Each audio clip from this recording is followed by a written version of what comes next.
to the drivers' press conference ahead of the 2023 FIA Formula One Monaco Grand Prix. As you can see, we're joined already by Yuki Tsunoda, Sergio Perez and Kevin Magnussen, and we're hoping we're going to be joined very shortly by Oscar Piastri and Fernando Alonso. But Yuki, perhaps we can kick things off with you, because before we come on to Monaco, a week ago we were all hoping to be racing in Imola. Of course, that race didn't happen because of the devastating floods there. You've been in Faenza. Can you just describe what you found when you were there? Yes, first of all, I think everyone was, excited about Imola Grand Prix, especially for our home Grand Prix. All of the, Faenza, Imola people were excited, but at the same time, we had a massive storm overnight. I would say consistently 3 days, and most of the time where I live in Faenza just completely flooded, just mud everywhere, covered by mud, 70%, more than that probably. And yeah, I was just staying safe in the night when the rain was coming, but I was worried because consistently also the electronic got shut down in my house as well, so I was a bit worried, but luckily my house was okay. But at the same time, the day after when I went to town, it was just complete mud everywhere. This water was like until 2-3 meters. Ground floor properties was already covered by mud and water. So it was a really huge impact for us, and yeah, it was a really terrible night. Yeah. Had you seen anything like that in your life before? No, I saw only maybe in TV, and just never expected the things like that, and a horrible thing will actually happen in front of me. But suddenly happens in front of me. Just this completely different feeling of what I was watching in TV. Just so scared. I was consistently have to worry about ground floor. Luckily, I have second floor, so I was staying second floor all the time. But yeah, it's just really because helicopters also flying around, and just I can tell that they already start to help the people from the house. The people already got flooded or something like that. Just consistently knows happening around. It's pretty scary.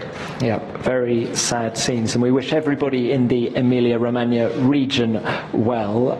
Let's bring it on to Monaco, though. What can we expect from you and AlphaTauri here? Are you still bringing the upgrades? Yeah, I think the upgrades we were planning in the Imola will, automatically comes into this Monaco. To be honest, I think it's hard to feel the difference because it's not like the place in downforce requires more towards like mechanical grip, so maybe it's hard to see true performance, true gain, but still looking forward to it. And yeah, completely bodywork changes, so I haven't seen it, but looking forward to see those things. Yeah. Look, final one from me, Yuki. Can we get a word from you on the announcement in Tokyo earlier this week? Honda coming back to Formula One in an official capacity in 2026. What do you think? Yeah, very excited. As a part of the Honda family, it's good to see them back into the Formula One environment. Obviously, I was actually ashamed. 3 years ago, when they retired after had such a massive year with the Red Bull. So I would say it's good for them. I like their challenges, and I hope they have another successful season with Aston Martin. Good for them. Good for you. Do you fancy an Aston Martin Honda? Well, I don't know for now. To be honest, it's too far away to think about. And but yeah, interesting to teams to manufacture, collab with each other. It's not. I heard it's not the first time, so maybe they can adapt quickly. But yeah, it's good to see, yeah, of course. All right, Yuki, thank you. Best of luck this weekend. Fernando, can I bring you in on this? Just get your reaction to the news from Honda. Hello. Yeah, I mean, very good news for the team. Very excited. I think, it shows the commitment of Aston Martin to really win races, win championships in the future, being independent, manufacturing their own gearboxes and everything on the car. And yeah, it's the only way probably to really, be 100% sure that you are in control of everything in your package, in your car, and yeah, it's a great sign for everybody in Aston Martin, that the desire and the potential to win is there. To win world titles, does a Formula One team need its own bespoke power unit? No. But you still think this is the right way for the team to go?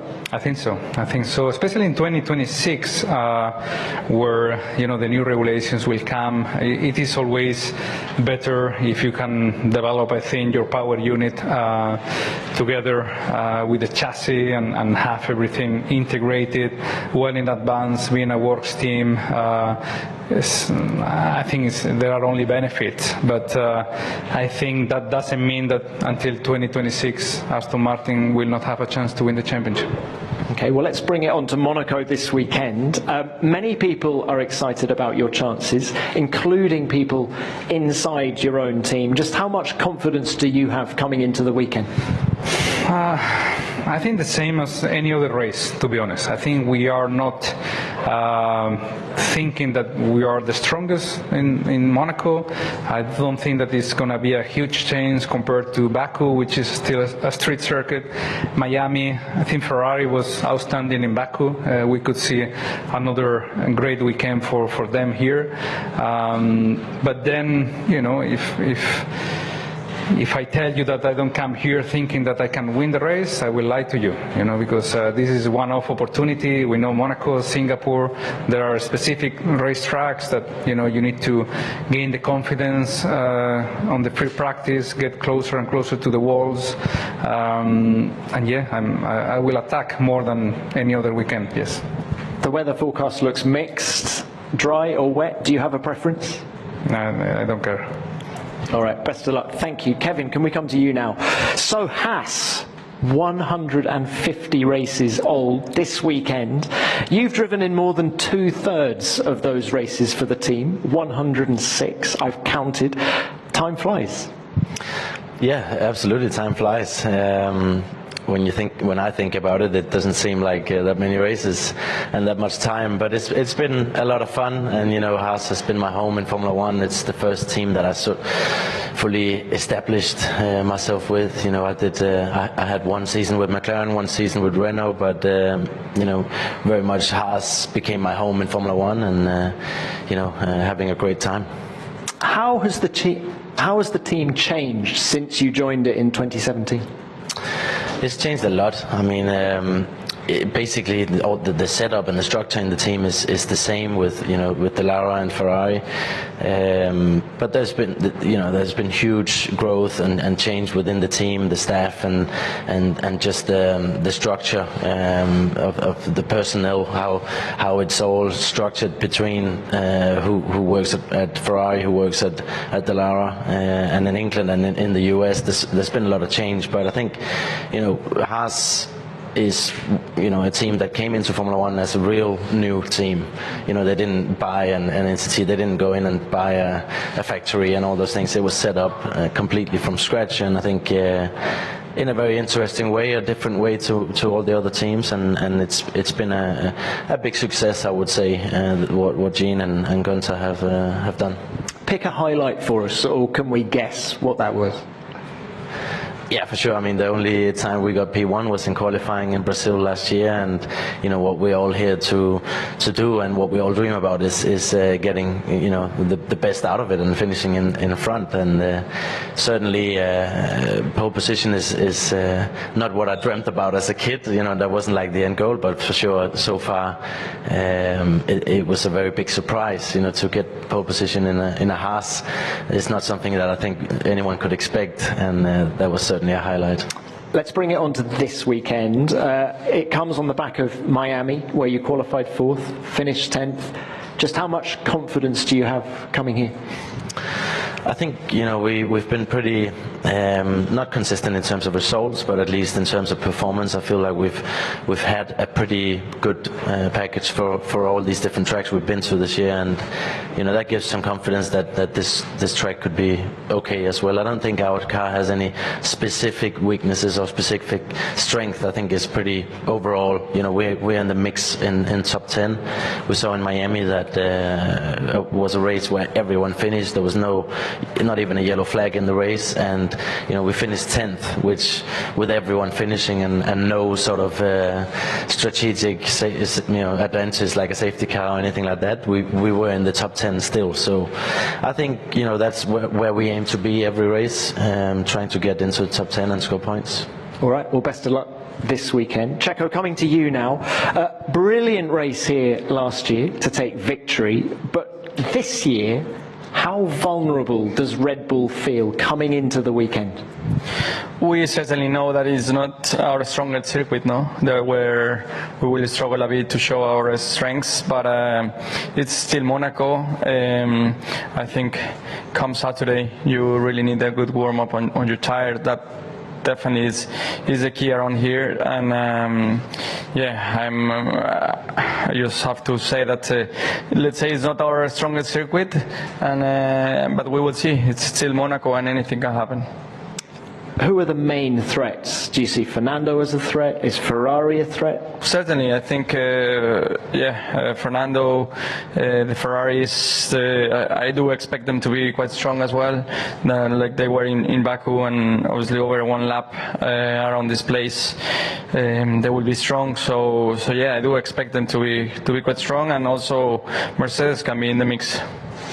And as a track, tell us about driving Monaco. Does it require a different approach to other street circuits? Yeah, probably Monaco. It's one of those that it's a full street circuit that wherever you are in the circuit, normally if you make a mistake, you will end up in the wall. There is no margin for errors. Sunday can be quite boring for the fans, but not for the driver itself, because at any point you can make a mistake and finish your race. And I think here we all enjoyed too much Saturday when we were to qualify, and we know that it's everything that counts. Now, it's been a great battle between you and Max this year, just 14 points the gap between you. He won last time out in Miami. How important is it that you finish ahead of him here?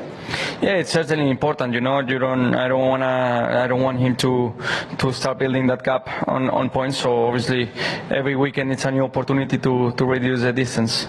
Okay, best of luck to you. Thank you. Oscar, thank you for waiting.